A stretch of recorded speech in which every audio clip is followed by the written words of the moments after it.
Admiral Preston Cole was a wartime hero of the UNSC that outshone even most of the Spartan II program in his sheer tactical efficiency. Cole participated in and led countless battles and campaigns that came to be known as the Cole campaigns, in which he never lost. And in his final last stand after a masterful naval manoeuvre, he ordered the rest of his fleet to retreat while he goaded the Covenant into pursuing him aboard his ship, the UNSC Everest, into the atmosphere of a gas giant before firing all of his Shiva nuclear missiles at the gas giant's core, causing it to ignite into a brown dwarf star, utterly destroying the 200-strong Covenant reinforcement fleet. Officially, this was Cole's last stand, and he died during this manoeuvre. However, research by artificial intelligences thereafter found that there was an 89.7% chance that Cole actually survived and escaped during an emergency slipspace jump. However, in spite of such a high chance of survival from such a manoeuvre, I doubt that he actually did. And today, I'm going to provide my reasoning. So, let's roll the intro.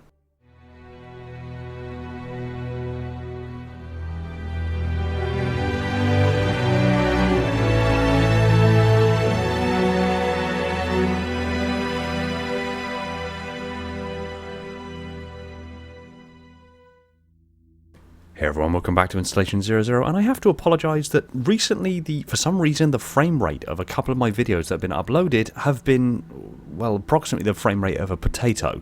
I have absolutely no idea why this has happened. I'm exporting with exactly the same parameters that I have always exported all of my videos in, so the fact that the frame rate is inexplicably dropping is a complete and utter mystery to me, and I hope beyond all hope that this video doesn't do the same thing. What's even more confusing is that the raw file itself, after export, had no such artifacts or issues. It's only the uploaded version on YouTube that seems to have the reduced frame rate.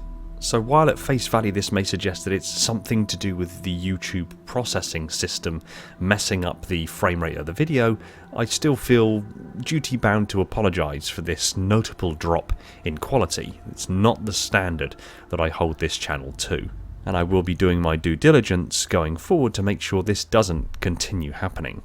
In any case, that's not the purpose of this video. The purpose of this video is to look at the apparent death of Admiral Preston Cole and the idea that he may have survived it, and why I don't necessarily believe that he did. But before we get on to that particular part of his story, let's just briefly recap who the hell Admiral Preston Cole is, because he is a hell of a person. Preston Jeremiah Cole was born in Missouri on Earth in 2470. He enlisted with the UNSC Navy in 2488 at the age of 18 and very rapidly began rising through the ranks. Most of his service was spent months if not years at a time serving on the frontier of the insurrectionist war. At a rather pivotal moment of his early career, he was involved in what would come to be known as the Callisto Incident. In 2494, the insurrectionists captured the UNSC corvette Callisto. In response, the UNSC dispatched a small battle group consisting of 3 light destroyers to hunt the Callisto down. The crews of these 3 light destroyers, however, were markedly inexperienced and were completely caught off guard by a surprise attack when the insurrectionists detonated an asteroid with a nuclear weapon, effectively turning it into a ship-sized fragmentation grenade, which ultimately destroyed one of the destroyers and severely damaged the other 2, one of which being the Las Vegas, aboard which Cole was serving as second lieutenant. The entire bridge crew of the Las Vegas were killed or incapacitated during this attack. The only survivor was Cole, leaving him solely in command. At this point, Cole chose to signal the Callisto, basically declaring that the ship was surrendering. The Callisto moved to dock with the Las Vegas. Unbeknownst to the Callisto, Cole had ordered the ship's final Ares missile to be transported to Cargo Bay 5, ready for when the 2 ships docked, and when they did, the missile was fired directly into the Callisto, utterly crippling it and forcing it to surrender. This faked distress signal managed to bring the Callisto to heel and save the lives of all the surviving crew of the two ships, but also violated protocols and rules of engagement to such a severe extent that UNSC Central Command couldn't decide whether to give him the Legion of Honor or have him court-martialed. They ultimately decided neither, and with some protest, Cole was quickly promoted to First Lieutenant, and shortly thereafter to Commander, where he was given command of a small corvette to patrol the outer colonies. Cole's exemplary battlefield reputation continued to serve him well, and after dozens of successful engagements, he was promoted to captain and given command of the first heavy destroyer ever armed with a magnetic accelerator cannon, the UNSC Gorgon. Cole continued to see immense success in his military career, and continued to serve in numerous operations, including the pursuit of the captured UNSC frigate Bellerophon. In September of 2501, whilst on leave on a backwater colony known as Roost, he started a relationship with the owner of a bar on the colony, a woman by the name of Lyrene Castilla. Cole would ultimately return to duty and then take a month of leave on Roost once more, where he would marry Castilla, then returning to duty, leaving his new wife on Roost pregnant. It would come to be revealed, however, that Castilla actually turned out to be a very high-ranking insurrectionist and the captain of the captured UNSC frigate Bellerophon that had now been renamed Bellicose. Naturally, the Office of Naval Intelligence found out about this, and Cole's integrity was then called into question. He was effectively, quite literally, in bed with the enemy.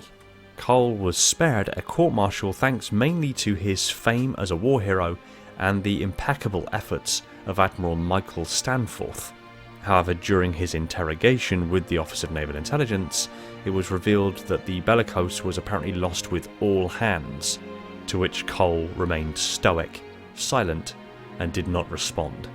Following this, Cole was effectively sent back to Earth and given a desk job, taken off of frontline duties. He was promoted to Rear Admiral to effectively keep him quiet. He made numerous requests during this time for reassignment back to the front lines, but all were denied. He also posited numerous proposals to make UNSC fighting forces much more effective against the insurrectionists. But again, with his loyalties in question, all of these recommendations were ignored. After 8 months serving at the desk job, he was quietly offered early retirement and an honorary promotion to Vice Admiral, which he accepted. And for the next 2 decades, Cole would remain in retirement, that is of course until the UNSC lost contact with the outer colony world of Harvest. And as we all well know, a battle group was sent to Harvest to ascertain its fate, and only one severely damaged ship managed to return to Reach with word of what had taken place. The Covenant had found humanity. In response to this new alien threat, UNSC Central Command put together a battle group of 40 warships to retake the colony of Harvest, and Vice Admiral Cole was selected as being the figurehead and leader of this battle group.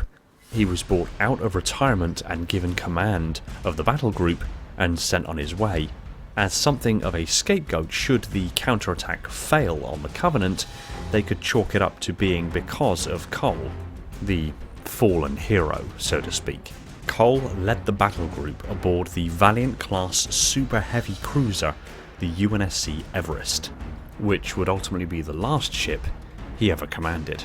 The battle group managed to retake Harvest, and Cole would promptly serve in numerous engagements thereafter at numerous colonies across human-controlled space as the Covenant continued to advance on humanity.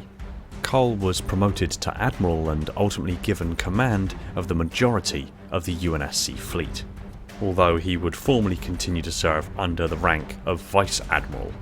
For the following 5 years, he continued to engage in numerous engagements, operations, and campaigns across human-controlled space that would come to be called the Cole Campaigns.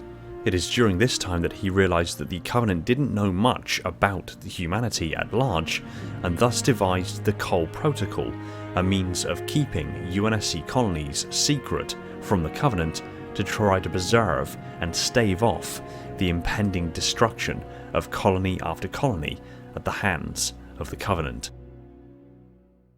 All of his exemplary career ultimately led him to the Battle of Psi Serpentis, in which he led a fleet consisting of 162 warships against 2 Covenant fleets totaling over 300 ships, outnumbering Cole's fleet by nearly 2 to 1. And as we well know, it is widely accepted that in order to have an equal chance of winning or losing, UNSC forces needed to outnumber Covenant forces by at least 3 to 1. So Cole in this circumstance was most definitely on the back foot. However, in an ingenious engagement, his fleet came out of slipspace on the far side of the gas giant Viperidae.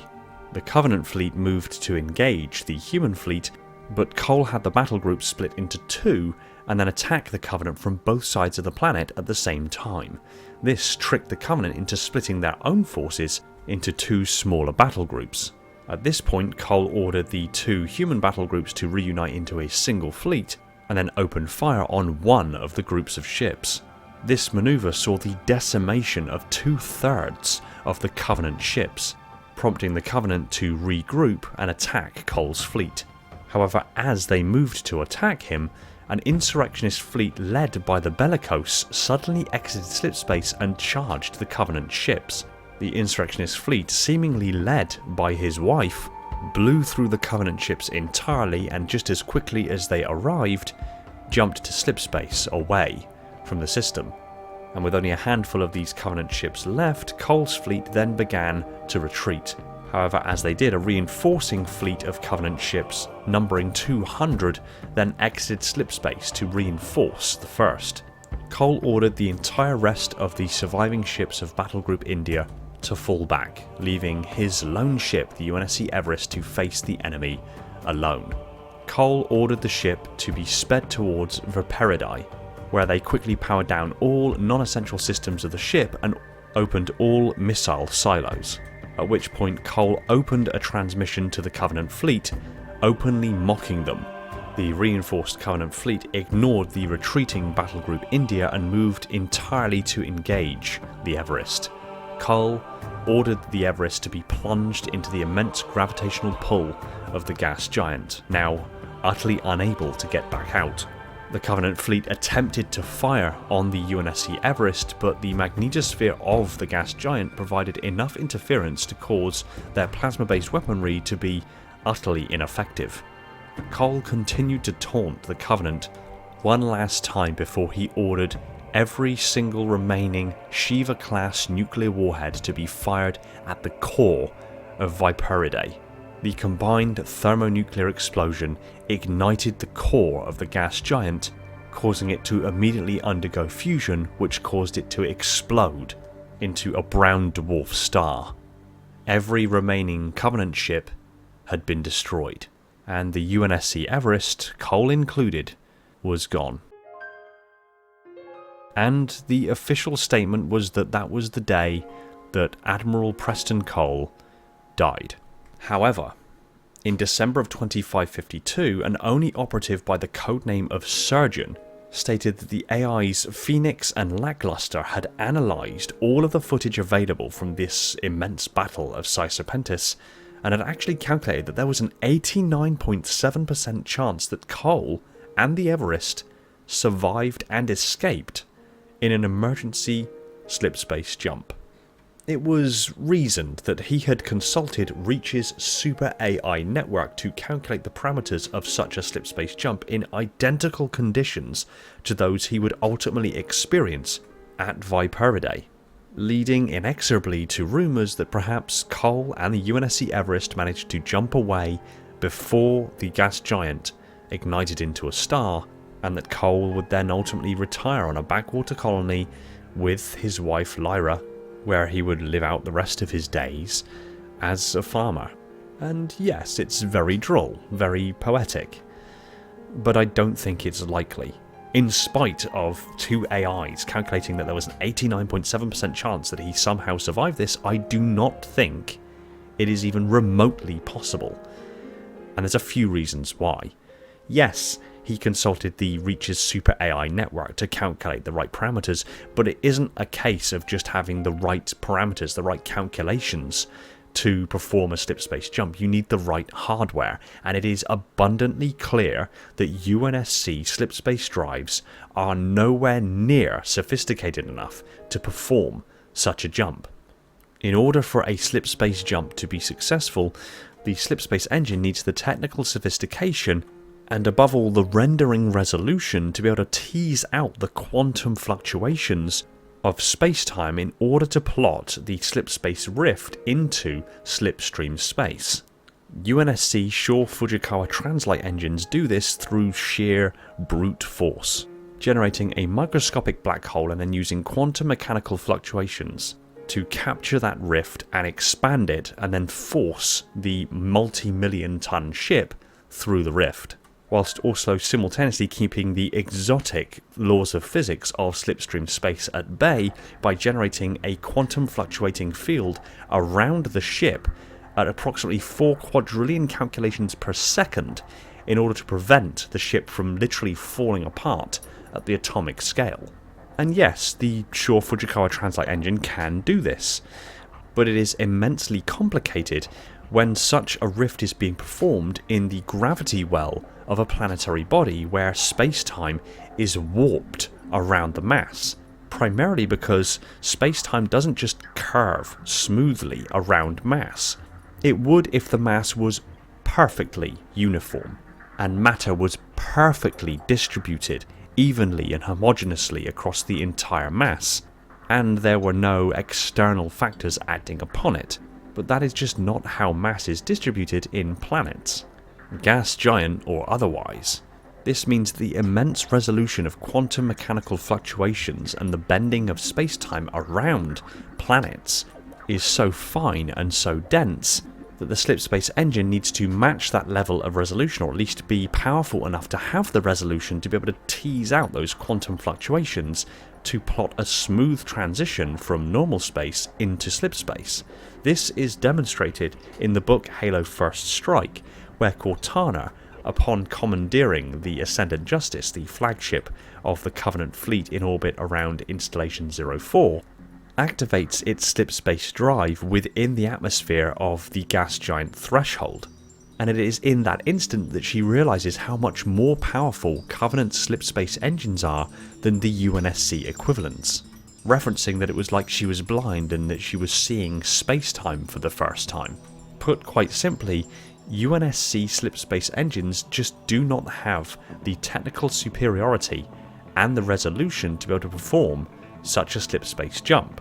Humanity's greatest AI, Cortana, was only able to perform this feat in 2552 aboard a Covenant ship, yet the claim is that the UNSC Everest, a Valiant-class super heavy cruiser likely built around 2493, with an older pattern Shor-Fujikawa translate engine than even the Pillar of Autumn had, was able to perform such a jump.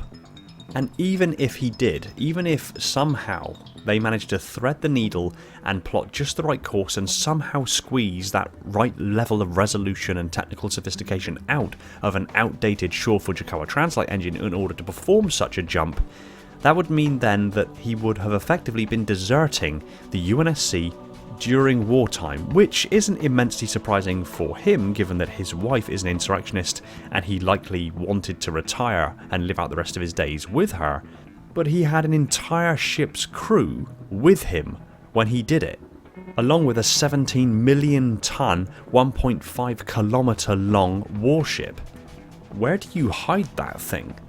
And plus, all of the ship's crew that are on board, were they going to all desert the war with Preston Cole? If a single individual from that crew decided, no, I'm not doing this, I'm returning to active duty, if a single name that was known to be on that ship at the time that it was lost made their way back into the UNSC, the secret would be revealed that in fact the ship made it away, and that then Cole and all of the rest of the crew that hadn't returned to active duty were deserters, And now yes, admittedly, there is information that suggests that Cole had a massive move around of personnel, likely filling up the rank and file with people who were sympathetic to his cause, or were fiercely loyal to him. But again, it only takes one person, one individual, one name showing up on a record somewhere, one person showing up at a medical office somewhere, one person showing up on CCTV footage on a colony somewhere to prove that in fact that ship survived.